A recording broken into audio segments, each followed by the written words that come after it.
He expressed warnings to others of a force so menacing and unbeatable, it could only be described as supernatural.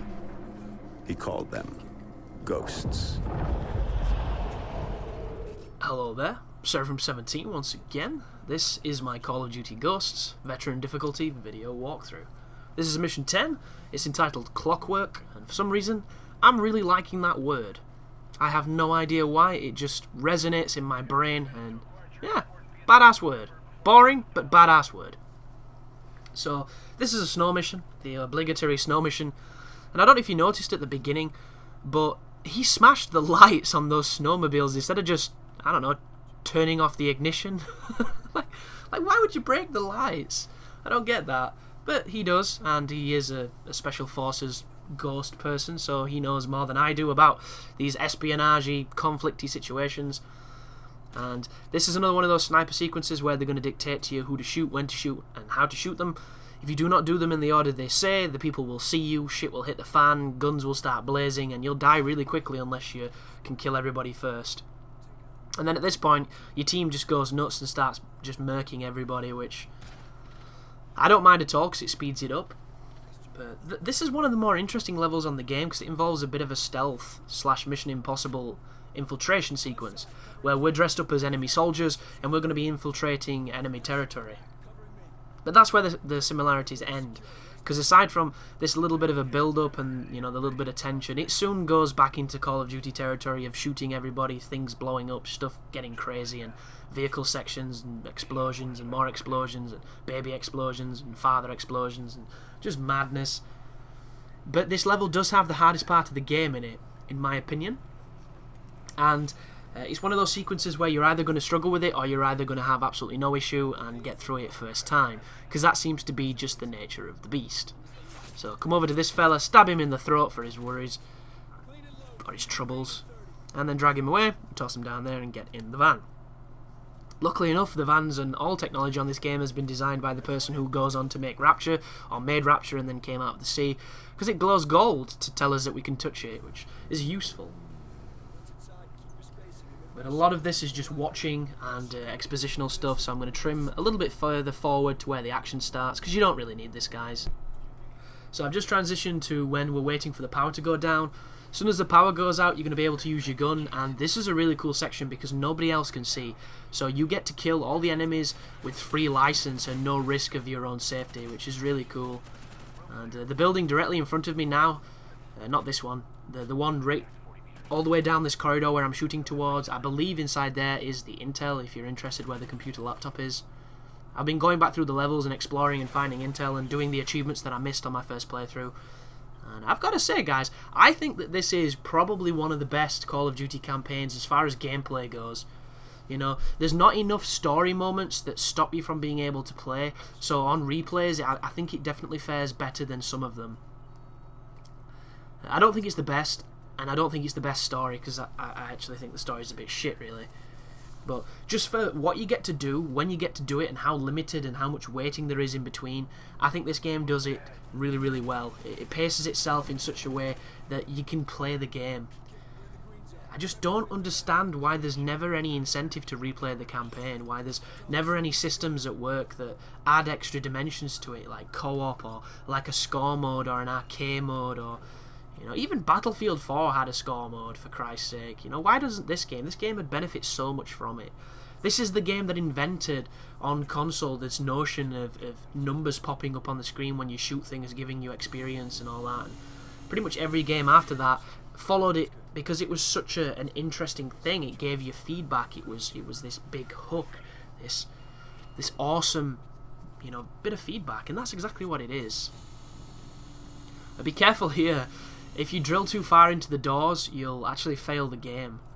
It just fails you and you have to restart the checkpoint. I know this because at this particular instant I turned around to kiss my girlfriend while I was drilling.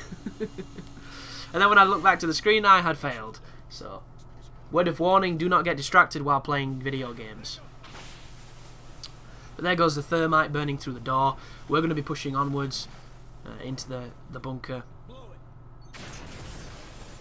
There goes the bunker. And I have no idea what I was talking about in the last video. So I guess we'll just shoot people and progress forward. So a lot of people have been asking me how hard this game is in relativity to the relative to the other games. Sorry, not relativity.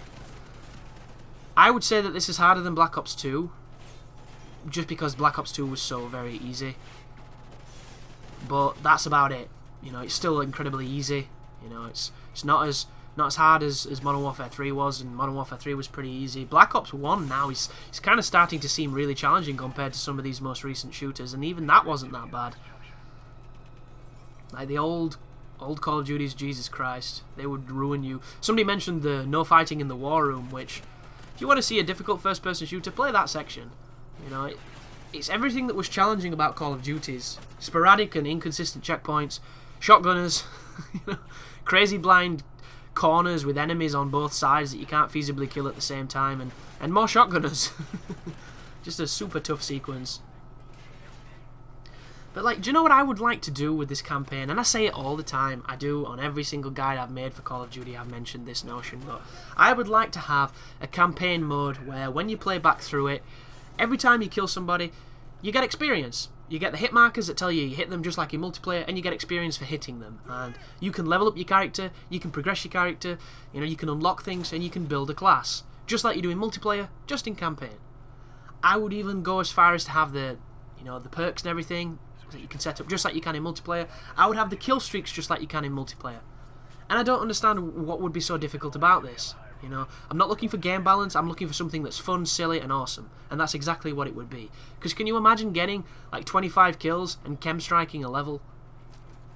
It would be very easy to do, and it'd be happening a lot, but that would not diminish how awesome it was. You know, maybe they could just adapt how many kills it takes to get the streaks, like double them or something, because there is so many more enemies in the multiplayer and you die so less compared to online. Like, it's not difficult, and it'd be so much more fun to just play through the campaign, because a lot of people say, well, what's point in doing that? What's point in playing the campaign when you can play the multiplayer? What people need to realise is not everybody does multiplayer all the time, guys. Not everybody is as obsessed with multiplayer as you are. It's just not how it works. And these dev teams spend a hell of a long time making campaigns that for the most get neglected. And it must piss them off that they've put all the time into making these ridiculous Michael Bay inspired just death fests of explosions and lens flares, and nobody touches it, or people touch it once and then never touch it again. Like, give people an incentive to play your game. Give them a reason to want to keep coming back to it. And it'd be awesome if I could say that the game itself should be reason enough to play, because it's awesome.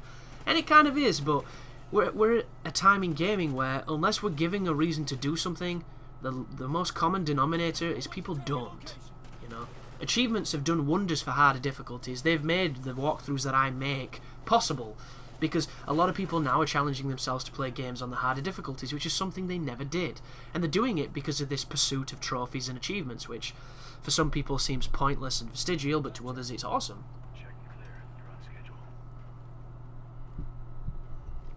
But we're moving towards the hardest part of the game here, guys. You're going to be defending a guy hacking a console. And the first part of it, I had a really fun time. I thought it was easy, but then I hit a checkpoint, and the way the game checkpointed in the situation I was in, it was like it checkpointed a second away from failure, and I didn't know I was failing. So it gives you a turret, it gives you a bunch of claymores and things, it gives you a bunch of fortifications to set up. And you want to do it because I've never seen as many enemies as you're going to see in this next sequence. And there's a transition because, as I mentioned, I did die. But this is the only turret you get. You want to put it in a position that you think it'll work the best. I knew that there was going to be a lot of spawns over here, so I wanted to put it cheekily on this balcony. My reasons for this are they're going to be focused on us, so as they rush forward to try and get to us, the turret's going to be flanking them and killing them from the side. But the thing that sucks here is, if they shoot the guy who's hacking, it fails you, and they can kill him in seconds on Veteran. They can kill you really quickly on Veteran, and towards the end, there are so many enemies rushing your position, you can die at almost any moment. It gets really out of hand for me, and it takes a little bit of luck. You know, you're gonna have a few deaths before you get through it, or you're gonna get through it first time because luck was on your side all along. But the first sequence is pretty simple. The game will tell you where the enemies spawn. You want to get on top of the spawns, kill them as best you can, and just be aware that you can't really hide, Because if you hide, it allows them to get close, and if they get close, they'll kill the guy hacking. If they kill the guy hacking, you'll fail. But kind of tricky section, and this I got this on my, I think it was my second attempt at it, but I know when a section feels tricky, because it instantly failed me, guys. Like, there was no notification that he was taking damage, it just failed because I'd killed him, which tells me immediately, if you get unlucky, you'll fail a whole bunch of times before this sequence is done. And it's just the nature of this kind of sequence. And I don't think that they check them at all. I don't think they play test and balance them as well as they should. I really don't think they do. Like, or they do it too much, and the reason why these games are so easy is because everybody complains so much. I don't know. Strange. But here's a bizarre iron sight if I ever saw one. Why the hell does the rear post have a crescent moon? Why is it... Is it broken? Is it intentional? I've never seen an aimer quite like this. Outside of zombies, it seems really strange that it would have such a bizarre type of aimer. Then again, I'm not much of a light machine gun user, so that might be why I've never seen it before, but I don't get it. As much as I prefer it to the full circle, because I think all the full circle does is obscure your vision, and I'll never really understand why they can do that when they can just do 2 straight rear posts, because the rear posts seem to be much better for honing your eye line. If you're wanting an example of what I mean by these kind of posts, on Black Ops 1 there was the AUG, the FAMAS, there was a bunch of guns that all had fantastic iron sights, and because of this they were used a lot, and it just so happened that they were really good as well. So that's where the checkpoint is, guys, and this is where things go crazy. So the first thing I do is I run over to there, I pick up the tear gas and I start throwing it, because I know that a bunch of guys are going to start spawning up where I am. And at this point, it's kind of luck based. Like, the file is very close to being done. There's enemies coming from all over the place. The tear gas is going to slow them down, but if you throw it badly, it's going to also slow you down. And if anybody starts shooting the guy hacking, you need to kill them. If they start shooting you, you need to get in cover, because they'll kill you really quickly. And on top of all, you need to have Lady Luck shining on you a little bit. Like right now, they're not shooting me, they're aiming at the team, and the team's doing a decent job of shooting them, so this is all going quite well. And there's the update, and there's the checkpoint. Oh no, sorry, there's the objective complete. Does it give me a checkpoint? There it is, checkpoint. I can't even read that. Is it checkpoint reached? I think it is. It looks shit on my monitor, guys, so just bear with that. But now that you've got the checkpoint, you are safe. You can push back over here, get towards this elevator, and wait for your team to follow you. The game does the whole cinematic, we're going to do this, but it's going to be slow and methodical, and it's all intense. When really, I've been stood in this room for 20 minutes, and all I'm doing is checking my watch and hoping that they'll shake their ass. But get in the elevator, wait for them to close it, and then we're going to be doing a really crazy but very fun on-rails shooting section to get the hell out of Dodge, which is an expression I use a lot because I like it. It's kind of funny, guys. I was just checking my Twitter in between doing these commentaries, and everybody is almost, you know, unanimously and universally hating on this new YouTube feature. And it's kind of funny because when something new happens and they change something you're used to, there is a lot of, you know, irritation, a lot of conflict. It does bug a lot of people, but then everybody kind of simmers down and gets used to it. And I'm wondering if we're going to see that, or if this is going to continue to be an issue, because I'm betting right now, if you look at the statistics on YouTube and the comments, today, as opposed to yesterday, the comments are going to be massively different in how many were commented on the site in that entire 24-hour period. And it makes me wonder if Google and YouTube are going to be looking at these statistics closely, because they're putting people off commenting with the way this new setup is looking, because they're hiding it behind an unnecessarily clunky interface, which says it's going to handle all your inbox needs when you already have a fucking inbox to do said thing. So that's just bizarre from me. Like, it probably will be more efficient when everybody figures it out, but a lot of people don't want to and are unwilling to do so, so they're obviously going to take a hit from that. But let's just imagine nobody, you know, embraces this new system and everybody kind of stops commenting. Just think how much ad revenue they're going to lose, how much traffic they're going to lose when people who love to get into those, you know, a million comment arguments over something really semantic and stupid where they just turn into insult fests and just carry on in perpetual motion of sheer futility. Just imagine how much of that isn't going to be able to happen. How many trolls are going to die of starvation because they can't get their daily, meal of misery just because of the way this system works. It's going to be really interesting to see, because as it stands, I've checked my inbox and it's been 24 hours since I've checked it, and it says I have no comments, when I know I've got comments, because I always wake up with 20 to 30 comments that need to be looked at and checked out. So it's just weird and dumb, and everyone on Twitter is angry. Which, it is fun. It is fun to get angry with things.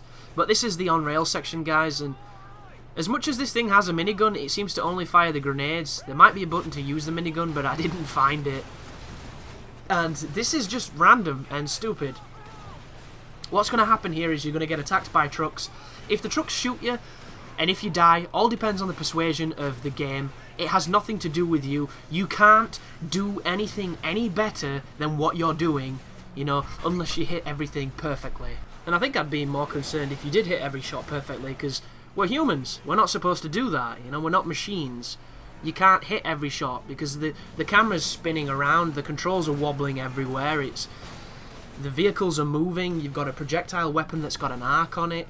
But there's a really cool feature on this level that I loved when I played it, and that is this notion that we're on an ice lake. These are rivers that are frozen over, so if you shoot the ice in front of the people, it knocks them out of the vehicles, and it's such a simple idea, but it's really cool and really fun, and I've not come across anything like this before, and I really liked it. I did. This is a look at him go. This is just an on-rail shooting section, which usually happen all the time on Call of Duty, happen all the time on gaming. It's in a chopper, on a gun, on rails, but this is probably the one I've enjoyed the most in recent memory, because these bits are like white noise to me now. I've done so damn many of them. At some point you're barely playing the game, it's just a roller coaster of noise. But that is the end of the video anyhow, guys. Thank you for watching. I hope you're enjoying it if you're not here for the challenge. And as always, you take care now.